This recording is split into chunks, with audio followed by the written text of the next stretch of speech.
నమస్తే, నేను Keshav. Welcome to Suman TV. ఆంధ్రప్రదేశ్కి కేంద్ర బడ్జెట్లో పెద్దపీట వేశారు నరేంద్ర మోడీ. అలానే కేంద్ర ప్రభుత్వం అనేక పథకాల విషయంలో మొదటిసారిగా ఆంధ్రప్రదేశ్కి పూర్తి స్థాయి భరోసాని, చేయూతని ఇస్తోంది.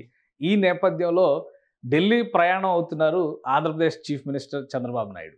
నీతి ఆయోగ్ సమావేశంలో పాల్గొనడంతో పాటు కేంద్ర ప్రభుత్వానికి, ముఖ్యంగా ప్రధానమంత్రి నరేంద్ర మోడీకి, ఆర్థిక శాఖ మంత్రి నిర్మలా సీతారామన్కి ధన్యవాదాలు చెప్పేందుకు ఆయన వెళ్తున్నట్టుగా సమాచారం ఉంది. ఇదే క్రమంలో బడ్జెట్లో అసలు మొత్తంగా వచ్చినటువంటి కేటాయింపులు ఎంత, ఆంధ్రప్రదేశ్కి అమరావతికి గ్రాంటా లేక లోనా అర్థం కావట్లేదనే విమర్శలు ఎదుర్కొంటున్న 15,000 కోట్లు మినహా కొత్తగా ఆంధ్రప్రదేశ్కి పెద్దగా వచ్చినటువంటి కేటాయింపుల్లో క్లారిటీ లేదా? ఒకసారి అంశాలను విశ్లేషించేటువంటి ప్రయత్నం చేద్దాం. ఓవరాల్గా అమరావతికి అలానే ఆంధ్రప్రదేశ్కి వరంగా మారబోతున్నటువంటి కేంద్ర ప్రభుత్వం ఇచ్చినటువంటి భరోసాలు ఏంటి? ఈ క్రమంలో ఆంధ్రప్రదేశ్ మరిన్ని రాయితీల్ని, మరింత ప్రోత్సాహాన్ని కేంద్రం నుంచి ఏ విధంగా కోరబోతుంది? ఈ అంశాలను ఒకసారి విశ్లేషిద్దాం. ఓవరాల్గా చూస్తే కనుక ఆంధ్రప్రదేశ్కి జరిగినటువంటి కేటాయింపుల్లో పెద్ద మొత్తాల్లో కనిపిస్తున్నటువంటివి అంటే నంబర్స్ పరంగా బడ్జెట్లో పెట్టినటువంటి అంశాలు, అమరావతికి కేటాయించినటువంటి 15,000 కోట్ల గురించి ఎక్కువ చర్చ జరుగుతుంది. అయితే అమరావతికి కేటాయించినటువంటి 15,000 కోట్లు ఆర్థిక సాయం కాబోతుందా, గ్రాంట్గా మిగలబోతుందా, అప్పుగా ఇప్పించబోతున్నారనే దానిపైన కేంద్ర మంత్రి నిర్మలా సీతారామన్ ఒక క్లారిటీ ఇచ్చారు. ప్రపంచ బ్యాంకుకి గతంలో ఆంధ్రప్రదేశ్ ప్రభుత్వం ఇచ్చినటువంటి వినతి పత్రాన్ని లేదా విజ్ఞప్తిని అప్రూవ్ చేసినప్పటికీ కూడా 2019-24 మధ్య ఉన్నటువంటి ప్రభుత్వం దాన్ని వినియోగించుకోలేదు కాబట్టి అది బుట్టదాఖలైనటువంటి పరిస్థితి ఉంది. కేంద్రం గ్యారంటీతో ఈ 15,000 కోట్ల రూపాయలని ప్రపంచ బ్యాంక్ నుంచి కావచ్చు, లేదా కేంద్ర ఖజానా నుంచి కావచ్చు, ఆంధ్రప్రదేశ్కి అందించే అవకాశం ఉంది. అప్పు తీర్చలేకపోతే దాన్ని గ్రాంట్గా కూడా మలిచేటువంటి అవకాశం ఉంది. అది ఒకటి. ఇంకోటి, రైల్వేలకు సంబంధించి 9,151 కోట్ల రూపాయలని కేటాయించినట్టుగా రైల్వే శాఖ మంత్రి పార్లమెంట్లో ప్రకటించారు.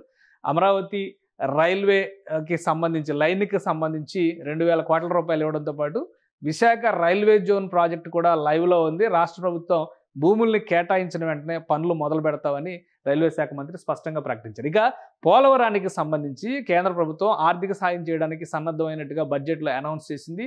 కేంద్ర వర్గాల నుంచి, ఢిల్లీ వర్గాల నుంచి అందుతున్నటువంటి సమాచారాన్ని బట్టి చూస్తే కనుక ఓవరాల్గా పోలవరానికి సంబంధించి 12,350 కోట్ల రూపాయలు ఖర్చు చేయడానికి కేంద్రం రెడీగా ఉన్నట్టుగా సమాచారం అందుతుంది. ఎందుకంటే ప్రాజెక్టుకు సంబంధించి ఇప్పుడు డయాఫ్రమ్ వాల్ పునర్నిర్మాణం జరగాలి, రెండవ నిర్మాణం చేయాల్సినటువంటి ఆవశ్యకత ఉంది అని విదేశీ నిపుణులు సూచించినటువంటి నేపథ్యంలో కేవలం ఆ నిర్మాణానికే 900 కోట్ల రూపాయల పైగా అదనపు ఖర్చు పోలవరం పైన పడేటువంటి అవకాశం ఉంది. దీనికి ఇప్పటికే కేంద్ర జలశక్తి శాఖ ఒక క్లారిటీ ఇచ్చింది. ఆ నిర్మాణానికి సుముఖంగా ఉన్నట్టు ప్రకటన చేసింది.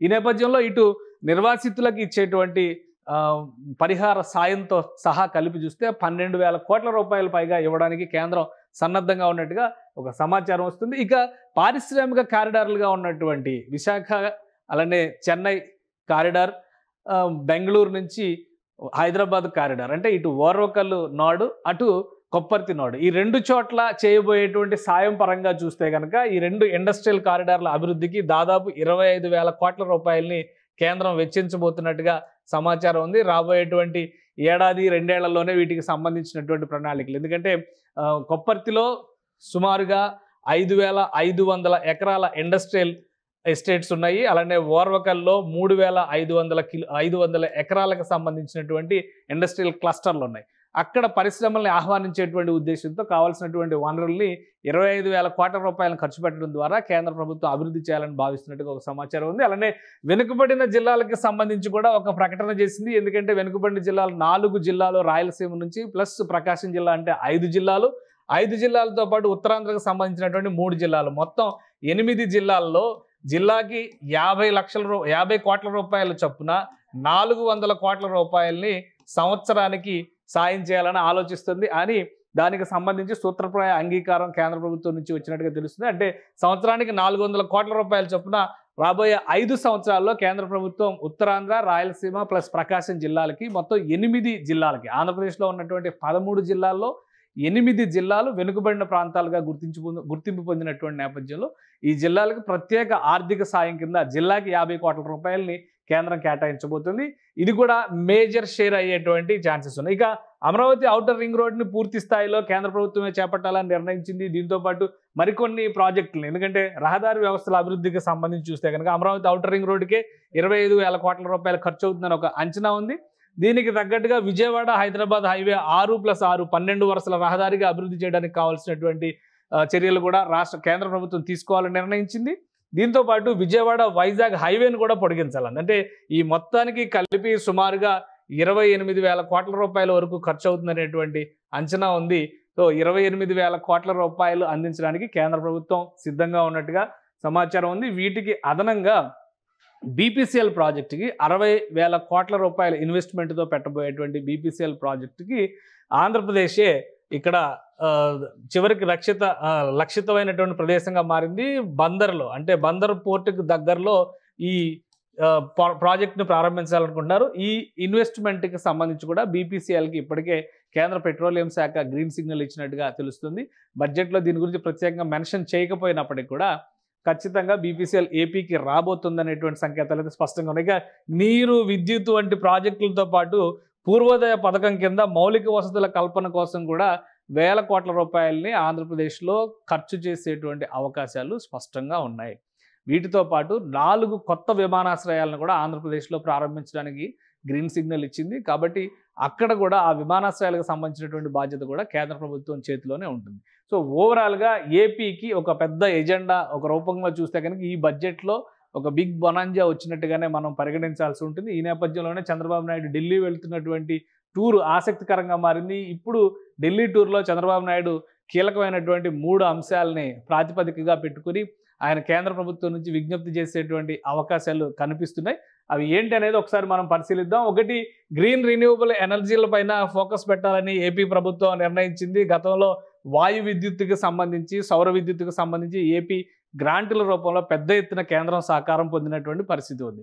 ఈసారి కూడా అదే తరహాలో మరొకసారి కేంద్ర ప్రభుత్వం సాయం పొందాలని ప్రణాళికలను సిద్ధం చేస్తుంది. ఇక పారిశ్రామిక పన్ను రాయితీల కోసం ప్రయత్నం చేయాలని కేంద్రం ఆశిస్తున్నట్టుగా, కేంద్రం నుంచి గ్రీన్ సిగ్నల్ తెచ్చుకునేందుకు రాష్ట్ర ప్రభుత్వం ప్రయత్నిస్తున్నట్టుగా తెలుస్తుంది. ఒకవేళ పారిశ్రామిక రాయితీలు ఇస్తే ఈ పారిశ్రామిక క్లస్టర్లలో ప్రత్యేకమైనటువంటి పరిశ్రమలను అభివృద్ధి చేయాలని, ఉదాహరణకి ఆంధ్రప్రదేశ్లో ఎయిర్ బస్ అనేటువంటి హెలికాప్టర్ విడిభాగాలని అసెంబ్లింగ్ చేసేటువంటి సంస్థ ఆంధ్రప్రదేశ్లో తన కార్యకలాపాలు ప్రారంభించాలనేటువంటి ఆలోచనతో ఉంది. కానీ పారిశ్రామిక రాయితీలు లేకపోవడం వలన అక్కడ ఇబ్బందులు ఎదురవుతున్నటువంటి పరిస్థితి ఉంది. ఇలాంటి అంశాలని కేంద్ర ప్రభుత్వం దృష్టికి తీసుకెళ్లడం ద్వారా ప్రత్యేక రాయితీలకు గనక గ్రీన్ సిగ్నల్ లభిస్తే మరికొన్ని పరిశ్రమలను, ఈ మధ్యకాలంలో ఎలక్ట్రానిక్ కార్ల పరిశ్రమకు సంబంధించినటువంటి ప్రతినిధులు, అలానే సౌత్ కొరియాకి సంబంధించినటువంటి ఇండస్ట్రియల్ ప్రతినిధుల బృందం కూడా చంద్రబాబు నాయుడుతో భేటీ అయ్యారు.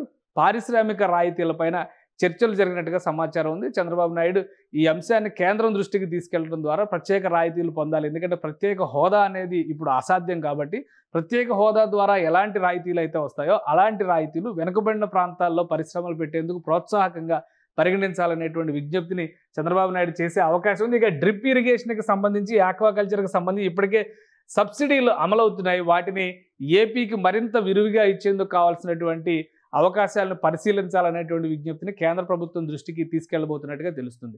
చంద్రబాబు నాయుడు నీతి ఆయోగ్ సమావేశంలో రాష్ట్రానికి సంబంధించినటువంటి సమస్యలతో పాటు ఆర్థిక పరిపుష్టికి తీసుకోవాల్సినటువంటి చర్యల్ని, రాష్ట్రానికి వివిధ అంశాల్లో వివిధ రంగాల్లో ఇవ్వాల్సినటువంటి రాయితీలపైన ఎక్కువ ఫోకస్ పెట్టేటువంటి అవకాశం ఉంది. ఇప్పటికే బడ్జెట్లో లభించినటువంటి సపోర్టు రాయితీల రూపంలో కనుక కేంద్రం చేయూతనిస్తే ఖచ్చితంగా ఏపీలో మరిన్ని భారీ పరిశ్రమలు తీసుకురావడానికి అవకాశం ఉందని ముఖ్యమంత్రి చంద్రబాబు నాయుడు గారు భావిస్తున్నట్టుగా తెలుస్తుంది. వీటిని ప్రధాన ఎజెండాగా తీసుకుని ప్రధానమంత్రి నరేంద్ర మోడీ దృష్టికి తీసుకెళ్లడం ద్వారా పారిశ్రామిక రాయితీలు పొందాలనేటువంటి ఆలోచన చేస్తున్నట్టుగా తెలుస్తుంది. ఎందుకంటే ఇప్పటికే వీటికి సంబంధించి, అంటే ప్రత్యేక హోదాకి సంబంధించి అటు ఒడిషా, మరోవైపు బీహార్ కూడా బలమైనటువంటి వాదన వినిపిస్తున్నటువంటి పరిస్థితి ఉంది. కాబట్టి ఈ పోటీలో ఒక రాష్ట్రానికి ఇస్తే మరొక రాష్ట్రం నుంచి సమస్య ఎదురయ్యేటువంటి అవకాశం ఉంది. కాబట్టి ఏపీలో పరిశ్రమలు పెట్టడానికి ఆసక్తి చూపిస్తున్నటువంటి కొన్ని భారీ పరిశ్రమలు కోరినటువంటి రాయితీలను దృష్టిలో పెట్టుకొని కేంద్రం దృష్టికి ఈ అంశాలను తీసుకెళ్లడం ద్వారా ఈ మినహాయింపులు పొందాలని రాష్ట్ర ప్రభుత్వం ఆలోచిస్తున్నట్టుగా తెలుస్తుంది. అదే గనక జరిగితే ఆంధ్రప్రదేశ్లో ప్రధానంగా రాయలసీమ ఒక కీలకమైనటువంటి మ్యానుఫ్యాక్చరింగ్ క్లస్టర్గా మారేటువంటి అవకాశం ఉంది. ఇప్పుడు ఓర్వకల్లు, కొప్పర్తి పరిశ్రమలకు సంబంధించినటువంటి పారిశ్రామిక క్యారిడార్లో ఉన్నటువంటి ఓర్వకల్లు, కొప్పర్తి నాట్స్ కూడా రాయలసీమలోనే ఉన్నాయి. అలానే శ్రీ సిటీ లాంటి ఒక భారీ పరిశ్రమలకి సంబంధించినటువంటి కేంద్ర స్థానం అది శ్రీ సిటీ అక్కడే ఉంది. కియా మోటార్స్ అనంతపురంలో స్టార్ట్ అయింది. ఎయిర్ బస్ విడిభాగాల యూనిట్ కూడా అనంతపురంలో వచ్చేటువంటి అవకాశాలు కనిపిస్తున్నాయి. కృష్ణపట్నం ఎస్ఈజెడ్లో కూడా వివిధ పరిశ్రమలను ప్రోత్సహించడం ద్వారా నెల్లూరు, ప్రకాశం జిల్లాలకి బెనిఫిట్ కలిగించాలనేటువంటి ఆలోచనతో రాష్ట్ర ప్రభుత్వం ఉన్నట్టుగా తెలుస్తుంది. పారిశ్రామిక రాయితీలపైన కనుక కేంద్రం సుముఖంగా స్పందిస్తే ఖచ్చితంగా ఆంధ్రప్రదేశ్లో పారిశ్రామిక అభివృద్ధికి మరింత ప్రోత్సాహం లభించినట్టు అవుతుందని ఏపీ సర్కార్ భావిస్తోంది.